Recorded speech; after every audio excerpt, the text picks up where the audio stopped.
Yeah, during a putter fitting we use multiple technologies. So the first thing is obviously iPing. We use iPing.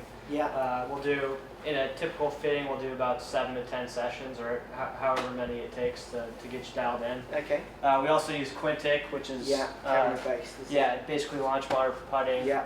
Captures the first 16 inches of stroke at 360 frames per second.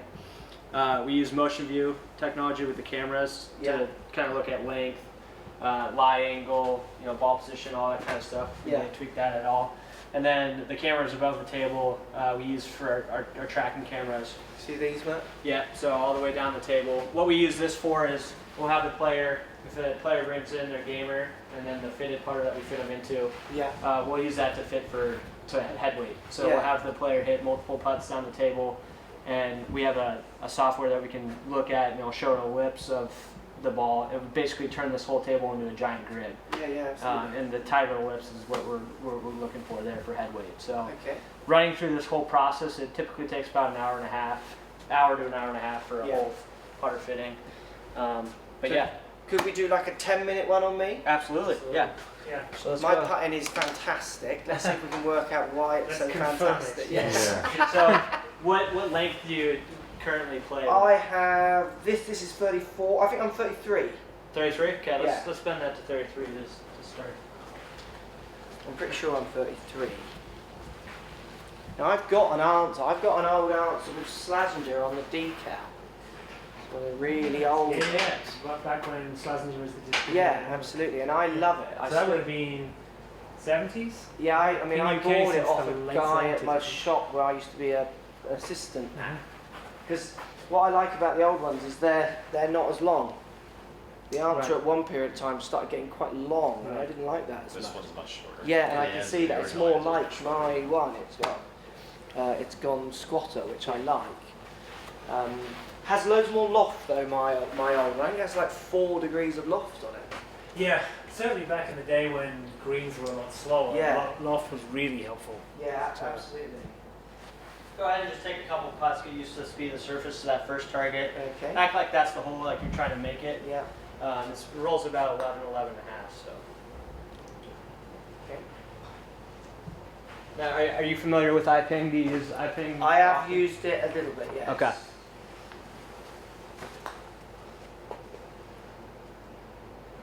In. Thanks, Matt. Now, have you seen the new I version haven't of actually, iPing? no. Yeah.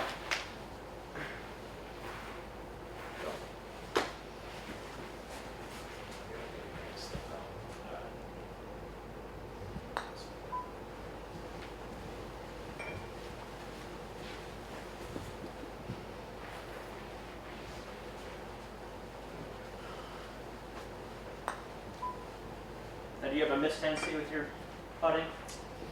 I wouldn't say I do either side, no. Okay. No.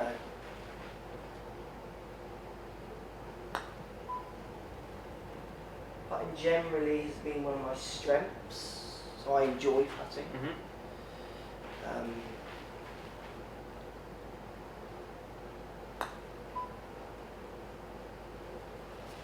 Is there a break? It should be perfectly flat. Okay. With the turf, it does snake a little bit. Yeah. Definitely goes left a little bit, man.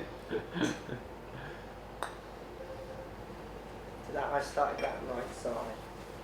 Any more? No, we're done. Yeah, we're good. So you see this, it's coming up here as well, Matt, from the app on the... you've used this a bit, haven't you? You used to teach a bit using this, didn't you? Yeah, I used to use... I haven't seen this yet. So I'll talk about each category and what all the numbers mean. So that first number 1 that's your consistency level. So I think is all based off consistency. So obviously everything that we see in green is very consistent on your stroke all the way down, which is good.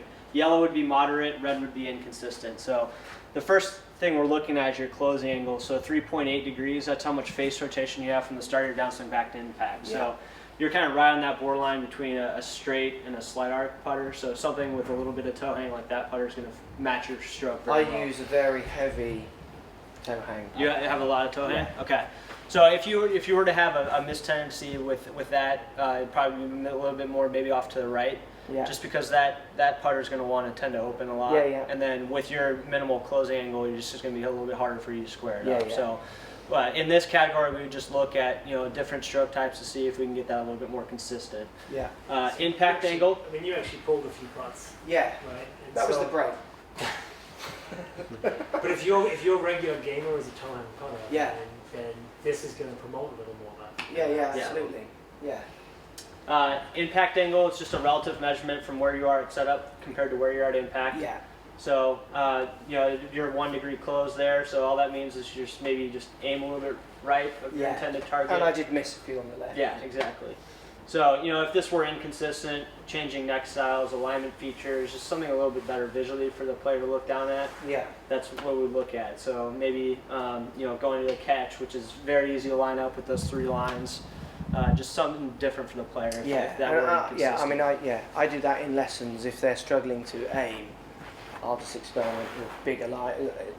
I never find there's like a definite pattern. Like you think a bigger line, or they'll aim this one up better, and then all of a sudden they're worse with it. Yeah. So just giving the player as many options as possible. Yeah. I'll go through it, find the stroke type that they fit into, and then go through all the models and see which one they like looking at, and then see if that improves their impact angle. Great. Tempo is the next thing, so it's just a time ratio from your backswing to the forward swing. Yeah. So 1.8 in iPing is about an average tempo. You're at 1.6, so you're just a little bit quicker on your tempo. Okay. Now, do you have a weight preference? Do you like heavy? Do you like more of a traditional? Do you like light? With a putter? Yes. As in weight of the head, weight the feel of it. Yeah, I don't like too heavy. I'd say I'm medium, I would say. Okay. So yeah, I mean the TR 1966 is 340. Yeah. 340 grams, so that's kind of more of our traditional weighted putter. Yeah, I could putt with this all day long, it feels like. Okay. So a lot of times if a player, has a heavier or a quicker tempo, they might want something a little bit heavier just for that extra stability. Yeah. With your quicker tempo, you just might not need that extra weight. So, yeah. Another thing that we've added with the new iPing is just the total backswing time, the total forward swing time, and then the total time of your stroke. So that's one of the new things. And then each one of those categories has a visual for a player that doesn't use iPing a lot. They could see that as a visual. So you can press play and you can play through that little graphic there. Next thing is your lie angle. So our standard lie angle is at 20. You can do it to 20 or you can do it to 70 depending on what the player likes to see. But so you're just a little bit flat. You're at 2.5 degrees flat. So all that means is we might need to bend your putter just a little bit flatter. That toe might be up in the air a little bit. Yeah, well, when I get one of these in my hands, I want to be savvy. Yeah. I do. I don't feel as good. I like the toe up in the air slightly with it. Correct. Yeah. So even though that's saying almost 3 degrees flat, this doesn't necessarily give you something 3 degrees flat because you might make an adjustment, and that's not what we want. So we don't want you dropping your hands or scooting further away from it. Yeah. So in this case, maybe I'll try maybe 1 degree flat, see what it does. Do another iPing session. Yeah. If you make an adjustment, then we go back to standard. So. Fantastic. Yeah. Last thing is your shaft lean, so where your hands are at impact. So your hands are pretty neutral. Yeah. Maybe they're back slightly, but it's where we maybe try a couple different lofts, look into you on Quintic, see what your launch angle is, and we'll go from there. But iPing it gives us a really good recommendation of what the player is doing throughout their stroke, and then we can just with all the other technologies just dial it in from there. So yeah, that's good. Really. Can we see a bit of Quintic? Yeah, absolutely. What we're looking for on Quintic is, we have iPing to kind of show us everything that that the putter is doing. Yeah. So we're using Quintic mainly for loft in our fitting. So.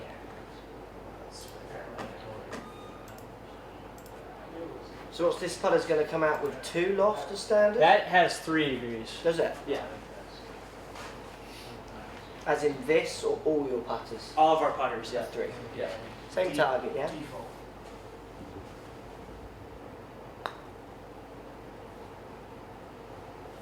Good job, didn't it? How many am I hitting? Let's just wait until this pulls up, and then we'll hit a couple more. Cool.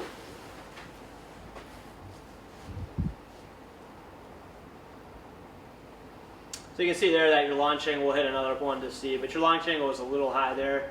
Optimally we want to see around 3 degrees dynamically at impact. So we saw on iPing that your hands were back a little bit. Yeah. We might take a little loft off, but we'll hit a couple more putts with this loft and see if that was just that putt. But So what was my... your launch angle is at 4.31. That's the ball launch. Yeah, that's the ball launch. So we don't have the club data. No, it's a launch monitor for the ball. Yes, content. exactly. You can Yeah, get some club measurements, but you have to put markers on the club, and we don't have them on. And that would be on the left screen there. So let's go ahead and hit another one there. So launch angle was 4, and you'll be looking for it around 3, did you say? Like 1.5 to 2. 1.5, yeah. And obviously that can change. It's depending on the turf conditions the player's playing on. Yeah. Okay, go ahead. So I'm now reacting. Shall I just hit or shall I do? Yeah, just hit like you normally your normal stroke. It's hard now though. He said I didn't launch it too high, so it's going lower.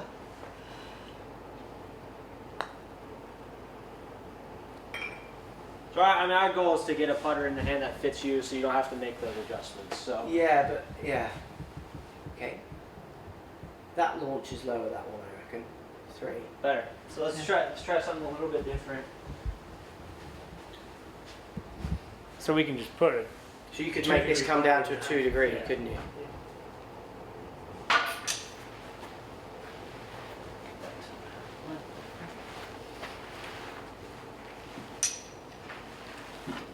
And this is something people just don't do enough of, isn't it? Yeah, yeah, Like so much. yeah.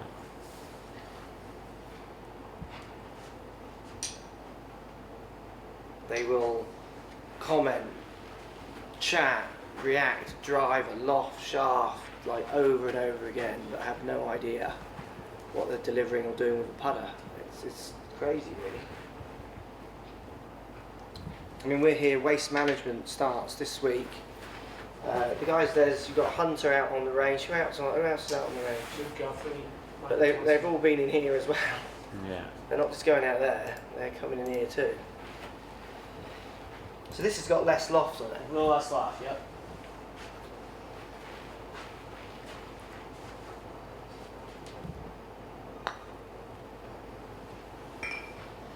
So you would want it to launch, why do you want it to launch at around 1 degrees?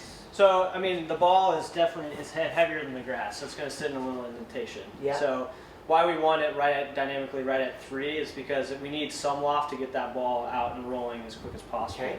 So, if it's less than 3 degrees, it's going to be driving the ball into the turf, which is going to make it hop. And Yeah. then the opposite as well. If too much, it's going to hop And a bit bounce. more and bounce a little bit. So, we really want that ball getting out of its little depression that's sitting in and having it roll right off the bat as consistently as possible. So in theory then, my launch of 4, if I'm playing on slower greens, yes, that's quite good. it's going to be better. Yes, correct. Where when I come over to here and the greens are much faster, Mm-hmm. that could be not as good. And I do often find it quite tricky to adapt, Yeah, like quickly. yeah. And so the players on tour, they do change their loft. And say if they go over to the Open and Yeah. they slower greens, we might need to add a little bit more loft to them. Yeah. Bermuda versus bent greens. It's all those types of conditions that we can change that loft. Yeah, It's yeah. very easy to change that loft, but we don't want hopping, especially. It's Yeah. just going to affect your distance control. Absolutely. So that's now. So I'm getting confused. What is the optimum launch in your minds? So it's going to be around 1.5 to 2 Okay. on this fast surface. Yeah. And this, So I'm 3 there, and this is a 2 loft. correct. So really now we would be looking for me just to try and manipulate my delivery of fraction. So yeah, one thing I wouldn't end up doing is I wouldn't be trying to get you maybe down to a 0 or 1 because you'll probably make an adjustment. So just like that line goal we were talking about, how you like that toe up in the air a little bit and you might make an adjustment to it, you're Yeah. going to do the same thing with the loft. So Yeah. if we take more loft off, you might make an adjustment and bring your hands back even further. Yeah, I mean, I feel to get that down to 1, I can make an adjustment, but it's not an adjustment. It's an adjustment from today, but it wouldn't be something that I've not felt that I've putted like that before. Mm-hmm. Does that make sense? So as in, if I do it and find where that launch angle is, I might think, oh yeah, I've putted like that, and I like it like that. Mm-hmm. Does that make sense? Mm-hmm. So I need to try and get this down at 1.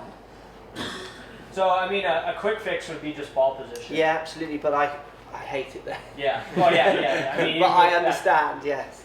But I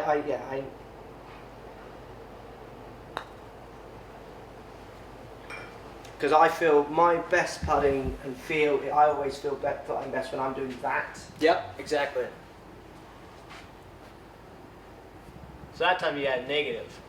Yeah. Would you make a change there? Yeah, I tried to So that one launch was that. -1. Yeah. So I- now you're it's popping still in it that up. red because you were driving the ball into the turf. Yeah. Yeah, it's interesting. On balance, I'd stick with. Yeah, I think it's better to be a little The other bit way. higher. Correct, yeah. Absolutely. Yeah. Absolutely. But it also then shows me that if I want to put my old traditional answer back in the bag at 4 degrees loft, probably I would need to get that loft bent a little bit. I would say so. Yeah. I would, yeah. Because I'm lofting anyway. You're already getting plenty just from what you're doing. You don't need. So I'd be better off getting that down to a 2. Yeah, I would. Yeah. Let's hit some putts down the table. I'll show you the tracking cameras and how they work. Fantastic. Yeah, fantastic. So this one's completely in-house software. We Yeah. did all the cameras ourselves and the software ourselves. Yeah, There's yeah. Nothing on the market that did quite what we wanted on Yeah, this. yeah, it's great. We use this in testing all the time. This is really helpful to kind of Yeah. quantify the difference in putter A to putter B. Yeah. And have you got a this is a putting robot, I presume? Yeah. Yeah, so it's a much more simple system. It just takes the putter back. We can adjust things like the arc in the stroke and Yeah. lie angle and that kind of stuff, but it just drops the putter down. Yeah. It's a more simple system. Absolutely. So go ahead and just you want to go back to this one? Yes, please. Go back to that. So we're going. That's 30 feet there. Okay.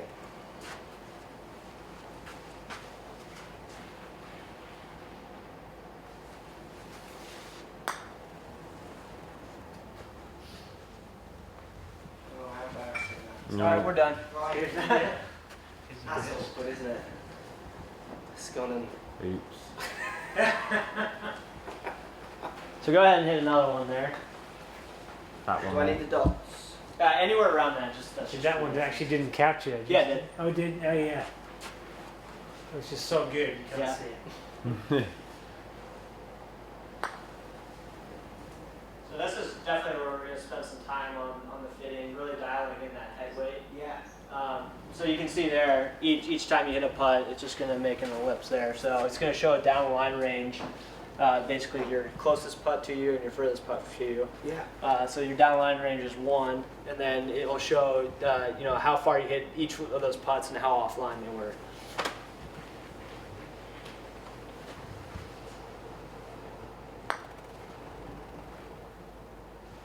Oh, that's going in there.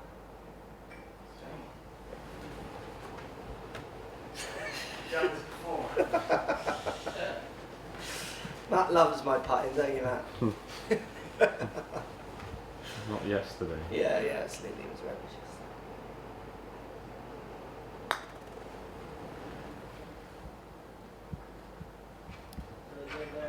One thing I wanted to point out, just with actually fitting on this, has a benefit. You can hear it kind of hopping a little bit. and skidding. Yeah.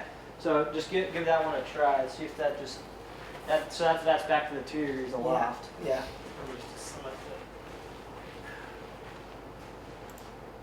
We'll just give it another name. So it'll get a different color now. Okay.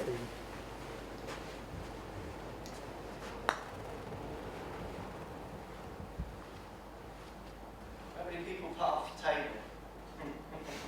She actually had a couple of tour guys do it. I can believe it. They're not used to the speed, and they hit Yeah. it like, whoa! That was different.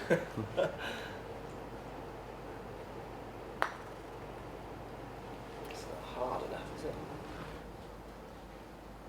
You notice the difference in sound? Yeah. It's just a little bit So you don't get quieter, so that. it's not skidding as Yeah. much. It's a little bit more of a consistent roll off the face. Just taking a little loft off. So this is 2? That's 2 degrees, yeah.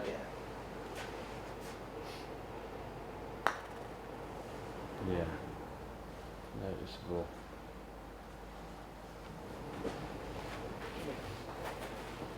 Bit more left and right with this one then. I wouldn't say it's this one. I think it's just because I'm hitting more. So I don't feel like this should be going any more offline or online. I think it's more.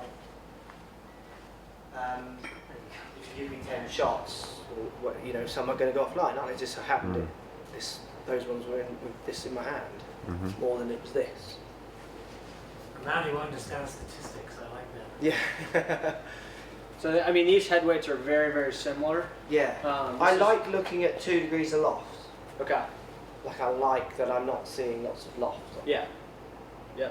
I would go that one on cosmetics. Mm-hmm. That one on. So that one at 2 lofts is what I would feel like I would end up with. Yeah. Does that make sense? Yeah, absolutely. So if we look at the data, so what's that showing me there? Does that show? I mean, it's showing that the reds were tighter than the blues, Exactly. which so, was with the reds was that one. yeah, with this head weight's just actually a little bit lighter than that one there. It's Yeah. about 10 grams, but that's where we would look at to see, you know, for head weight. So we could try multiple head weights. I have a putter that we can change actually the head weight from 300 grams to 400 grams, Right. Yeah. about 10 gram increments, and then we'll go from there and really see.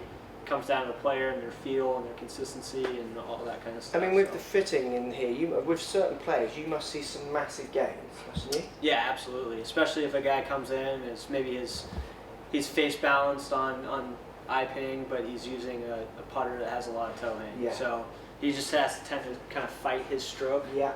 If we get something that matches his stroke, it's just going to be a lot more consistent. He's Yeah. just going to be able to swing the head and it'll go from there. So. Yeah. You know, because it's so easy to say in a putter, you know, with putter fitting, just go with something you like the feel of, la-di-da-di-da, and that kind of works to a certain extent. Exactly. But some people are going to need more help than just relying on their maybe lack of feel a bit. So they're maybe not as trusted to go and just get what feels better for them because they haven't got that feel at the start. Like for me, I feel like I can trust my feel, but it's only because of my skill set. Mm-hmm. Does that make sense? So you know, how many people I see with 35-inch length putters with random shapes? Yeah.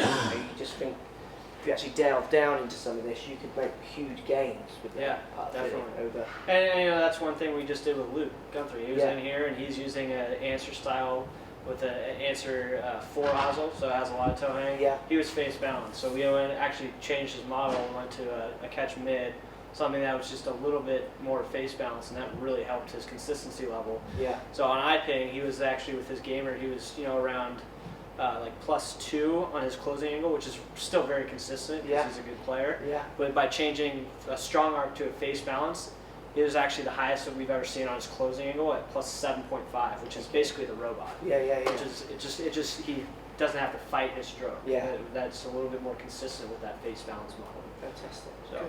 There you go. Thanks for your time. Thank you. Yeah. Thanks for watching. Subscribe to my YouTube channel for loads more videos. Find me on Instagram @CrossfieldMark. Also on Twitter @4GolfOnline. Find me on Facebook, Mark Crossfield. Thanks for watching. Post comments as always, and see you soon.